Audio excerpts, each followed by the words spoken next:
Mhm. Hello, Dr. Tao. Thank you for being with me here today. I'm doing a research project at school titled The Fight Against Climate Change.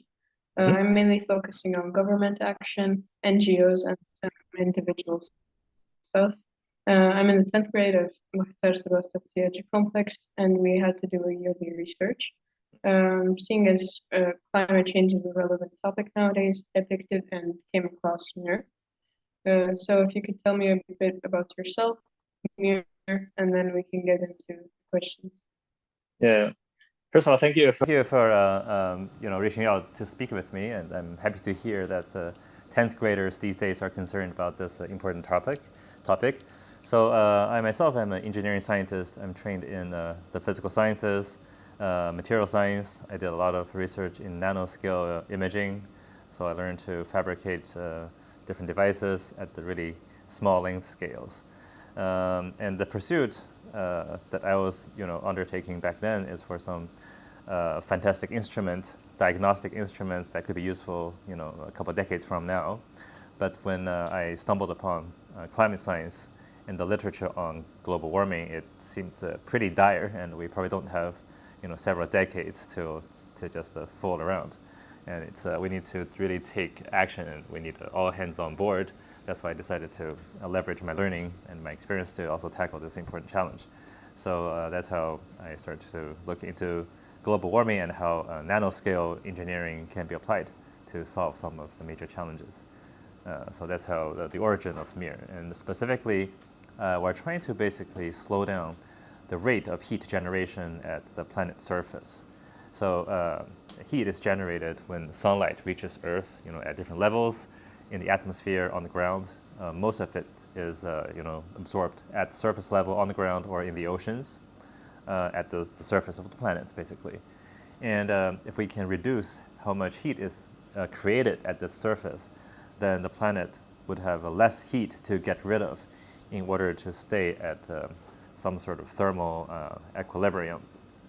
So that's the basic premise. And if you can reduce the heat load in the first place, then you can sort of bypass the greenhouse gas effect, which acts on the rate of heat escape from the planet.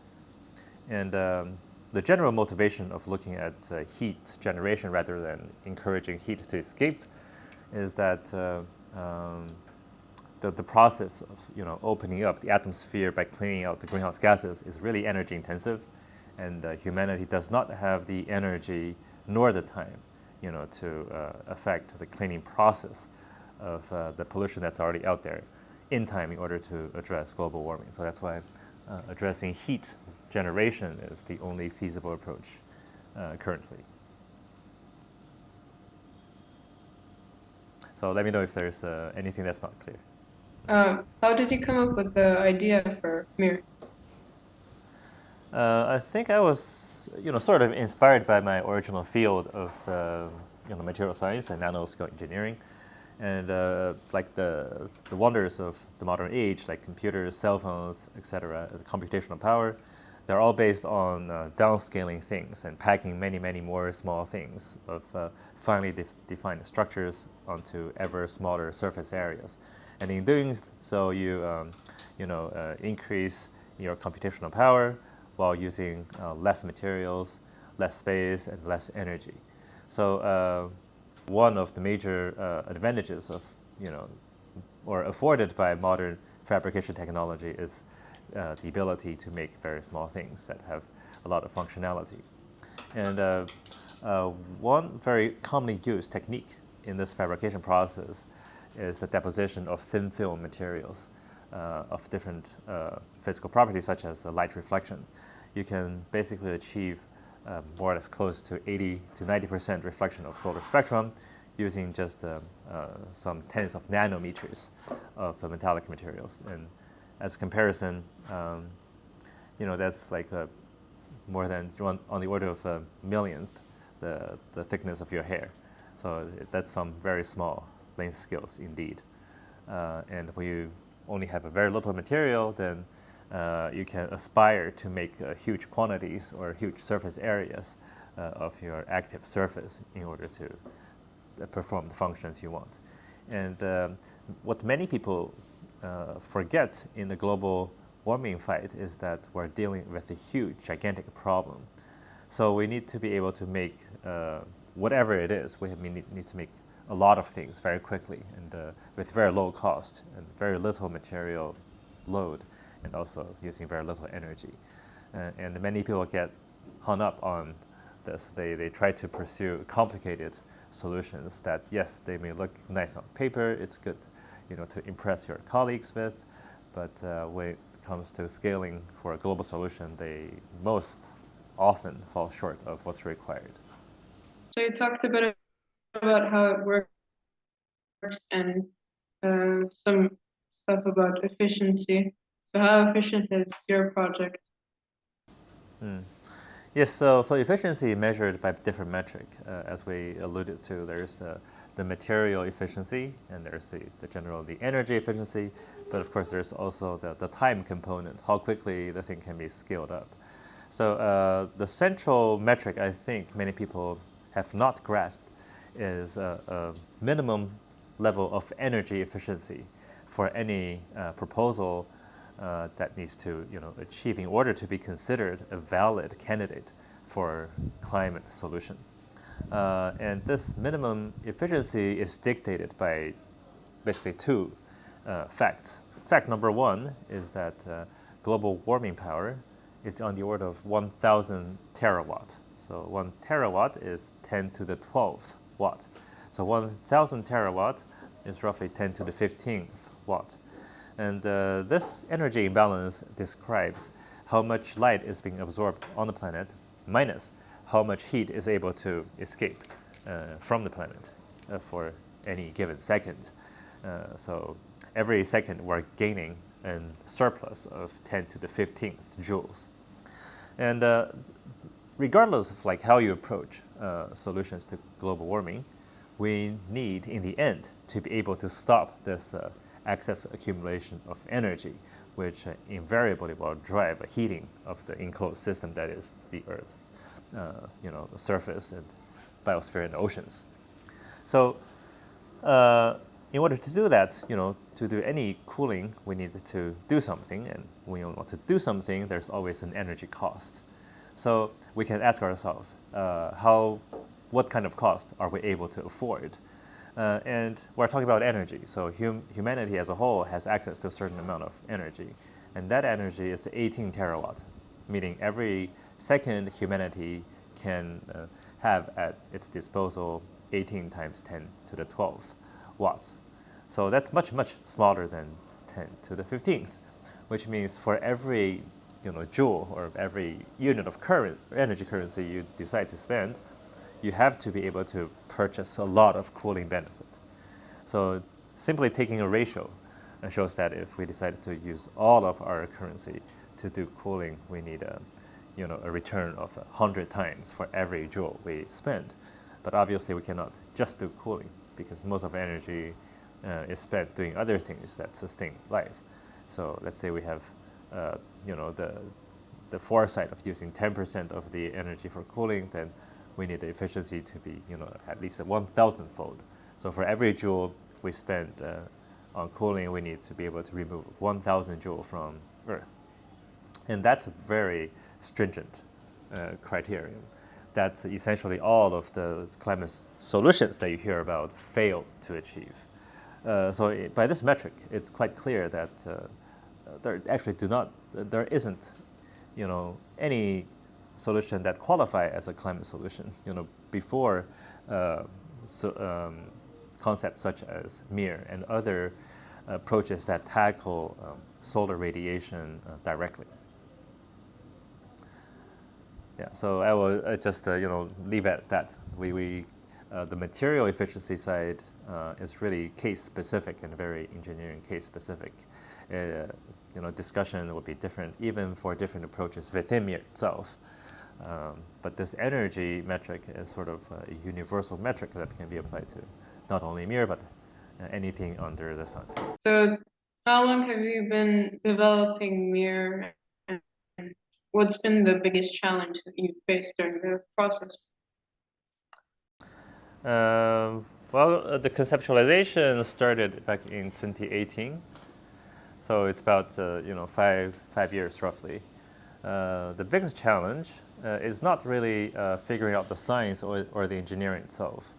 The biggest challenge is basically the whole global system that led to global warming as a problem in the first place. And that system is based on unfettered capitalism, basically a system that tries to convert everything around us into waste and waste heat with the fastest possible time. So that's the biggest challenge. And this system is not really interested in preserving itself because the system is in principle not sustainable by the definition of how its working principles and aspirations of infinite growth. So the global capitalist system is the biggest challenge and will remain so as the biggest impediment to progress. So what stage are you in now with your project? We are in a small-scale field test stage. So we have done laboratory-scale experiments that demonstrated the efficacy of local cooling benefits, and theoretical analysis of feasibility suggests that it qualifies as a global scalable solution. So right now we're bringing our prototypes into the field, basically into people's homes in the global south to see how much local cooling benefits we can induce to ameliorate the lives and livelihoods of people, and to see whether we can, in certain locations, improve water use efficiency in farming and other critical life-sustaining activities that humans have to undertake. So what type of maintenance is required for the mirrors, and how often do they need to be replaced and so on? So the specific maintenance will depend very strongly on the type of material system you use. So for example, if we're talking about the glass-based mirrors, if the infrastructure is very, very well designed and also shielded from strong wind, they generally need very little maintenance. Maybe just one checkup after a year. Maybe there's like 1% loss rate due to an animal running into it, or something, a tree falling onto it. For other systems, like the current plastic-based systems who are gluing onto people's roofs, those are generally as stable as long as the roof themselves are held, tightly. So if there's a hurricane or a tornado, obviously nothing really survives. But as long as we don't run into those situations, the actual roof mirrors should be as long-lasting and maintenance-free as the corrugated roofs on which they are, applied. So it's really based on the type of material system you're dealing with, and we're also trying to develop some new canopy-type structures based on this material, this plastic film mirror that we're currently working with, and those might require special attention. Otherwise, repeated stress from the wind could accelerate their deterioration. So those are things we're trying to test in the field. Obviously, one needs to do a lot of work on the material science R&D side in order to make sure that the quality of whatever you put out there are compatible with the different types of stresses you encounter in the environment, mechanical, chemical. I think chemical-wise, the systems or material we use are generally pretty robust.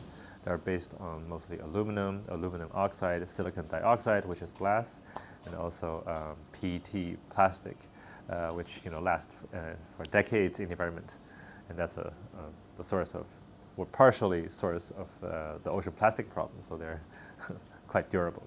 So the challenge for us is how to make them so durable that they basically stay new or functional for decades without too much maintenance. But that's an ongoing, process in the project to make better and better materials. So our design metric is always for durability and quality, which is a departure from the capitalistic need of a designed, planned obsolescence, so that you can sell a new roll to your customer every year to ensure every year you have 10% growth in your business revenue. So our hope is that we will slowly degrow until we vanish out as a useless entity. So that would be a future Earth that has returned to pre-industrial levels of CO2. So you're in the experimentation phase, yes? Or not experimentation, but small scale implementation and experimentation. That's correct. Yeah, small scale or neighborhood scale depends. The size is relative to the application you have. If we're talking about the agricultural application, if you're even several square kilometers, square miles, that's still small scale compared to what's needed for a global solution. So for the residential scale, I think we're qualified as medium scale. We're covering on the order of 100 homes in Freetown, Sierra Leone. So that's a decent size. Yeah, but anyway. So why Freetown specific? Is there any reason for it, or just? So generally we're targeting several locations. Freetown is one, but the other location is Ahmedabad in India. So Ahmedabad in India is actually potentially more suitable for as a location because the temperatures on the ground they measure are actually higher than what we have here. So the climate in India over there is slightly less humid than it is here in Freetown. And generally, when you have drier climates, that also means your diurnal temperature fluctuation is higher, and during the day, temperature can really go really high to 40-something degrees, 50 degrees. And when you have radiative cooling during the day, you can really shave a lot of the temperature off. The situation here in Freetown is because of the tropical climate and high humidity, some of the heat is added to the heat of water evaporation, basically humidity. So in temperature units, probably goes to 35, but because it's really high humidity, it feels actually quite much worse than, say, 40 degrees in other drier climates. So we are actually, choosing these dry locations and wetter locations to see the differential impact of our strategy. So Freetown, we expect relatively less, degree number cooling because you start off with a smaller peak due to this humidity masking part of the heat. But it's a location that's important to understand because over much of the tropic in this zone, it's pretty humid and there's a lot of global population living here. So the local impact needs to be understood. So that's one reason. The other is people here are really suffering. So they suffer some of the lowest per capita income around the world. And where we are doing the test, it's a slum community called Krube, and locally they fondly call themselves the mother of all slums is Krube. But the neighborhood is actually quite lively. And it's just the circumstances force people to live in very crowded quarters. So over our test area of maybe a couple thousand square meters, we have on the order of several hundred, almost close to order 1,000 people crammed into that small space. So each person have just a few square meters, and that includes their space to live, to sleep, and also alleyways to walk around. And this particular place we have chosen is especially suitable for this testing because they barely have any alleyway. So most of the area is covered just by houses, by roof. And the alleyways are anywhere between half a person width. So you have to go like sideways to like 2-person width. So maximum 2 people can walk in parallel. So as such, 90% of the surface area are represented by roof. So if we do our testing, implement there, then 90-80% of the energy has a chance to be reflected back. So that's another reason to choosing this particular location. So it's a combination of, for the limited resource we have, bringing the benefit to most people because every square meter of MEER costs something to our nonprofits, and if there's more persons sleeping under 1 square meter, then we have done a higher impact from a per capita or number of person helped perspective. Yeah. So what's your vision for the future of MEER, and how do you plan to scale the technology to reach like a wider audience? So our vision is we just want to do current experiments very, carefully, rigorously, and to document the reaction of the community, reaction of the environment, and also the impact on the health and the psychology of the residents. So we are monitoring not only the physical impacts, but we have recently, for example, just conducted the baseline survey to understand the needs of the local community. Like, what do they actually want? It's like basic things, even like, is extreme heat their number one priority? If they had some funding to do home improvement projects, what are their needs? So for example, actually here people are more concerned about flooding than heat, because when flood comes and submerge their dwellings, then they lose everything. And heat, they can just suffer through, even though it's unpleasant. It won't like destroy their entire livelihoods, right? So there's a differential concern. People who are in the global north fail to understand or appreciate that sometimes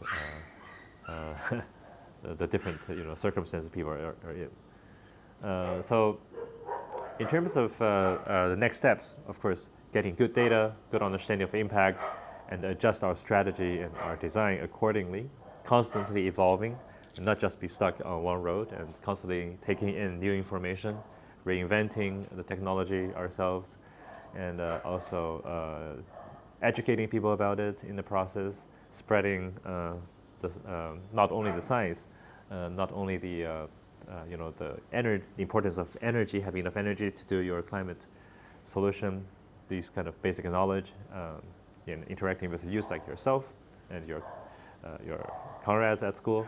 And so to do the outreach, we have, we engage in interviews. We go to international conferences, climate conferences, scientific conferences, and we are also producing documentaries for a layperson to better understand the difficulty and opportunities in how to properly tackle global warming.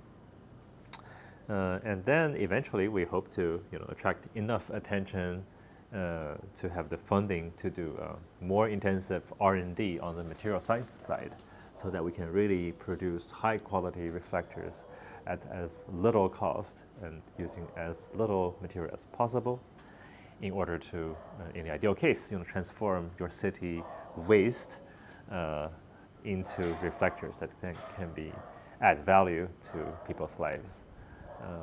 And eventually, hopefully, governments and all global cities take notice, and they launch their own, MEER research facilities that I can retire. Our organization can just say, okay, we have done our part, which is bring the idea and the concept to the world, and we can move on to live our lives. Seeing as you're experiencing this firsthand, how do you see climate change disproportionately affecting different regions of the world? And like, what can these regions take to adapt to changing weather patterns? Yeah, so the different impacts will be very, very different depending on location, as you mentioned, just because, for one thing, the rate of warming is very different depending on location. So when we talk about 1.5 C or 2 C, it's a global average, which doesn't really mean much. So in the Arctic circle, the warming rate is like 4 times the global average. So they have already seen like 10 degrees Celsius increase. And many places are losing their homes because the permafrost are melting and the homes are sinking into the ground. So the challenge is certainly different for different zones. And here in Sierra Leone, the average temperature has barely moved very much. Maybe it's a sub 1 degree. But there's other impacts such as drying and a shift of the hydrological cycles. So more intensive rainfall and maybe shorter rainy seasons. And so the impact is obviously very different. And even within the same country, you can have a very different impact based on your proximity to the ocean or your altitude. But regardless of the diverse range of potential impacts, there are some common trends. one of which is a drying of the soil and increase in air temperature and the soil temperature. And these could be alleviated just by managing the solar radiation that's reaching ground and reducing the evaporation from the soils. And so I guess in a sense, the impact of MEERs and MEER arrays tend to, in most cases, alleviate, or attenuate the changing trend. But of course, the needs of different communities has to be assessed carefully to see whether, from a adaptation perspective, basically, if your goal is to live with the coming change for your local community, assuming all the resources coming in are taken care of, then maybe MEER is not your best solution. So it's really location dependent. But there are some general trends. If you want to cool your location, make it less dry, then if those are your wishes, then MEER usually would be very helpful. A bit earlier, you talked a bit about educating the public and the youth. So how do you address skepticism and denial around climate change, and how can we better educate the public on the importance of taking action? So I don't think it's a good use of people's time to try to really, convert skeptics, because people, world is big, and as a result, there's a lot of diversity also in the different level of impact people are experiencing. There's diversity in local climate and local trends, and there's also huge disparity in income and also access to resource. So if some people say, okay, my neighborhood appears just fine and it's actually gotten colder, and there are such places, then it's very difficult to convince them if these people are not trained in science. So I don't think climate activists, researchers, or engineers or adaptation experts should be wasting their time on trying to convince climate skeptics. There's enough people who are convinced to be able, as a whole, as a civilization, to move on to developing solutions and adaptation strategies. So that's partly like my personal focus. Of course, our organization, we're still trying to educate the people, though. It's hard to educate the entire population when, by design, education is, meant not to enlighten people, but to make them into useful, workers for the capitalistic system. So you're basically fighting against the whole system, which is not the most productive use of people's time. Okay, so what's your opinion on carbon capture and storage technology, and do you believe it can be an effective solution for reducing carbon emissions? Carbon capture and storage is invented to enable fossil fuel companies to continue to pollute, and they are scams because the energy cost required to capture the CO2 and put that into a bottle and store it underground, the energy cost for the whole process is roughly the same energy you get out by burning and releasing that CO2 in the first place. So if you wanted to engage in such activities, it's as if you created another loop to just accelerate the rate of fossil fuel burning while having done nothing in the process. So it's a scam invented in order to justify continued pollution. So what about renewable energy sources? What role do you think they'll have? Renewable energy, of course, the transition would have been nice if action were taken in the 1980s to really promote these technologies. At this point, these are no longer effective, or they are sort of distractions from what's really needed to tackle global warming, which consists of two things.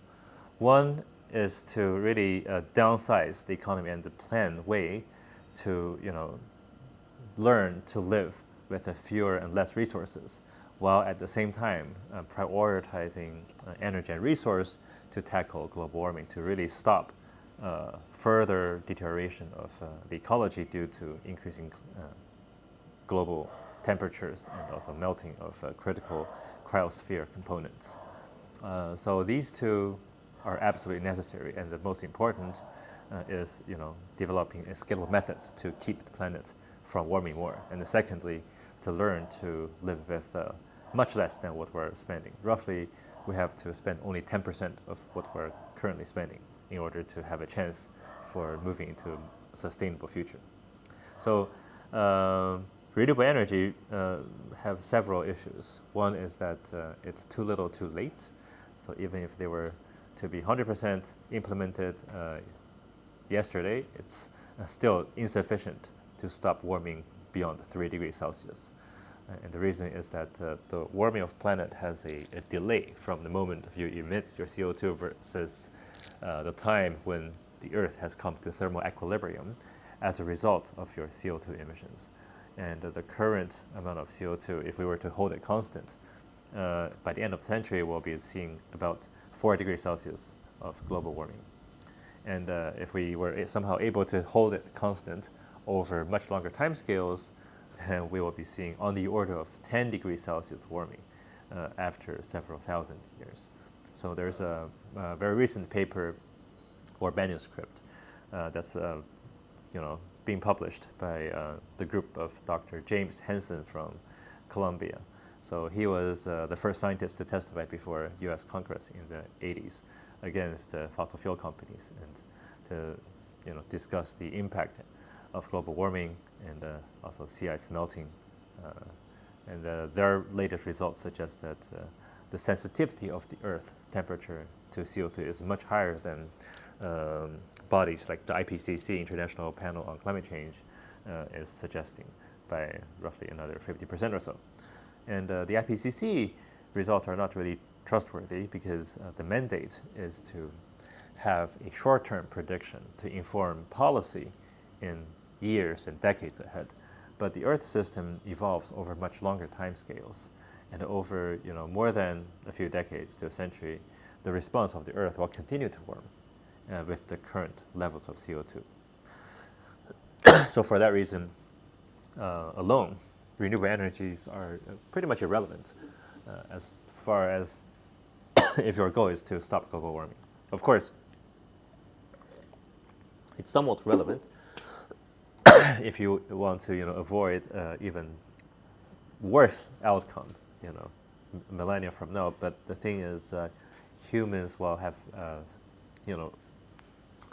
long vanished over those time scales. So on the relevant time scale of years to decades, it's a sort of distraction. Do you think that there are any specific actions that individuals can do that are actually effective? So I guess you're referring to the concept of carbon footprint. So that's again another concept that's invented by the fossil fuel and also commercial interest to shift the blame on consumers, so that they can sell their products without qualms or restrictions. So at the individual level, there's very little thing you can do because we are essentially domesticated animals living in cities. We think food grows in the supermarket, and we are forced to use the public infrastructure of roads and railway stations and airline in order to move around, and we're encouraged to do so, by the way. So the whole system is not set up to enable individual action at the individual level. But of course, there are things people can do, but these are things that are also against what most people hold as desirable. So for example, you probably want to live in a big house, you want big cars to show up to your friends, but if people were really, if their primary concern were to somehow make the impact less and to somehow help salvage the situation, then people could, for example, choose to live in much smaller communities. They can come together to share living space. So right now, if you each have one bedroom, maybe the three of you can share a single bedroom, and that way we'll reduce our heating cost by more than 60-70%. And by the way, heating is one of the major contributors to warming in the public, domestic sector and residential sector. So other things could include, okay, let's have communal kitchens so that we cook things more efficiently. We talk a lot about going vegan to reduce, emission from growing the meat. But many people fail to understand that a lot of the emissions are actually when you are cooking your food. So if you are cooking for one, generally it's a small pot, and you still use a lot of flame. And the small pot has a very high surface to volume ratio, which basically means that your heating efficiency is reduced. You have to use a lot more fire, or depending on your stove, to heat the small pot. If you use a larger pot, then you use per capita much less cooking energy. So the recommendation is for people to come together to live in closer quarters. If everybody in the world lived in Krube, the slum community in Sierra Leone I talked about, then we would have solved a big proportion of our emission problem. I first guessed at least 60-70% of residential emission could be saved if everybody lived in much closer quarters and have coordinated cooking and also distribution of food, rather than every person driving their own SUVs to grab a gallon of milk. So, but these are obviously not things individuals or governments or officials want to hear. So everything that's effective you won't hear because they're against common sense, right? So as more and more damaging projects get approved, like the Willow project, what advice would you give to accepting our fate and dealing with it mentally? Okay, well, that's a dark question coming from someone your age. Well, I guess with my advanced age of 37, I would think that people should realize that life is finite, in the very near future. Even with modern medicine, we haven't really managed to lengthen our lifetime by more than a factor of 2, roughly, compared to prehistoric times. So the question then is not really like to strive for immortality doesn't seem to be like a worthwhile pursuit. So then it comes down to the quality of how to spend the limited time we have on Earth, both as individuals and perhaps even as civilizations. And actually, if you look at the record of civilizations and analyze their longevity, the average lifespan is on the order of 250 years. So that's roughly the how long the current fossil fuel age has lasted. So perhaps it's about time for this set of civilizations to make place for others. If not human, maybe another wave of evolution after the collapse of the current biological system. So on the longer term, I think Earth will be fine. So for those who are concerned about the ecosystem and the health of the planet, they don't need to worry. Earth will be just fine. Earth has gone through very similar mass extinctions and the deterioration in qualities several times in past history. Some people say it's the 6th mass extinction that we're currently undergoing, but actually recent data have suggested that we are probably at least the 8th mass extinction right now. So over several million years timescale, billions of years, Earth will certainly recover to its full glory, boisterous with life. So we don't need to worry about that. So all we need to worry about is our very immediate future of years to decades, and that depends on, for each individual, like your choice of your value. What do you want to leave for your for posterity, even if posterity is probably just your neighbor who's like a couple of days younger than yourself. So I guess, yeah, so it's up to every person to decide what they want to make of it in light of this information that in all likelihood it's very difficult to reverse the current trend on this planet, but there's always opportunity to be kind to everybody around you and to do good things, and to use the limited resource we have to increase the perception of kindness and the emergence of happiness around us. And if a pleasant experience lived, good pleasant lives lived is our objective, then we have a lot of opportunities, to do more with the very limited resources that we have, because material resources are an important component to happy life, but they're just a small component. They're necessary for some things, but beyond a certain point, they're not really essential. And on other fronts, spiritual pursuits, pursuit of hobbies, of even purely altruistic endeavors that runs contrary to the paradigm, they can be hugely rewarding. So there's a lot of opportunities. And do you have hope that we can successfully address climate change before it becomes deadly? So hope, it's a hotly debated topic, whether we should have hope.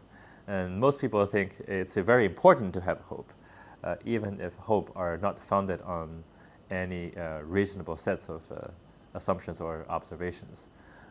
In our case, because we work on something that most certainly will be useful and should be feasible for actually stopping further warming, then I certainly hope that we manage to get the message across in time, so that somehow we could stop the ship from sinking. But obviously,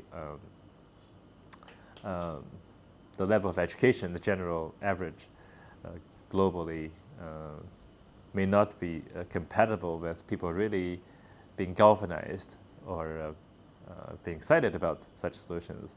And most people are probably not really concerned beyond the daily to weekly time scales. For example, community here in Sierra Leone, that people we work with are basically living from hand to mouth on a day-to-day basis. So if you're talking about a month, what's my monthly salary? They don't understand what the monthly or weekly salary is, because they only think about, okay, I spend about half a dollar per day. So that's their unit of time. So I think, so and hope, we talk about hope in the Western sense, we're thinking about, decades, centuries for our grandchildren and great-grandchildren. I think those timescales are foreign to most of the population on Earth that we have managed to reduce to a modern serfdom. So, from our perspective, we certainly hope that we can mobilize some sort of collective action to make life better, regardless of how much impact it actually has on steering spaceship Earth. So this is the last question. Mhm. How does climate change intersect with other global issues like poverty, inequality, and political instability? I mean, they have a common cause, which is, exploitative capitalistic system that started, in the 16th, 17th century with, conquest of foreign lands and resource grab that continues to this day. So they have a common cause, and they are all, sources of suffering and inequality and injustice around the world. And but in a sense, global warming is the great equalizer. I've called it a couple of times in different interviews, because even the ultra-rich like Elon Musk will not be able to really escape the consequences of this global collapse. Maybe he could in his bunker, but his children have no chance. So it's a great equalizer. Everybody's in the same boat, and in a sense, the rich and powerful people are in a much worse position, because relatively, the decline in their standard of living in the things that they are able to do will be much greater than people who are already, at the brink of starvation or are starving, and who knows how to live without the electricity. So in a sense, unlike, say, global conflicts or slavery or modern forms of slavery, and also, the conquest of nations by others and massacre of people by others, global warming also, from a somewhat, weird perspective, is an equalizer, and it's opportunity, or a sort of payback, justice, serving nature, serving its justice. So thank you for your time. That's finished all. And I also hope that you'll find success in your project. Thank you very much. I've been very impressed by the quality of your questions. They're among some of the best that I have received. So with that, I think we have hope,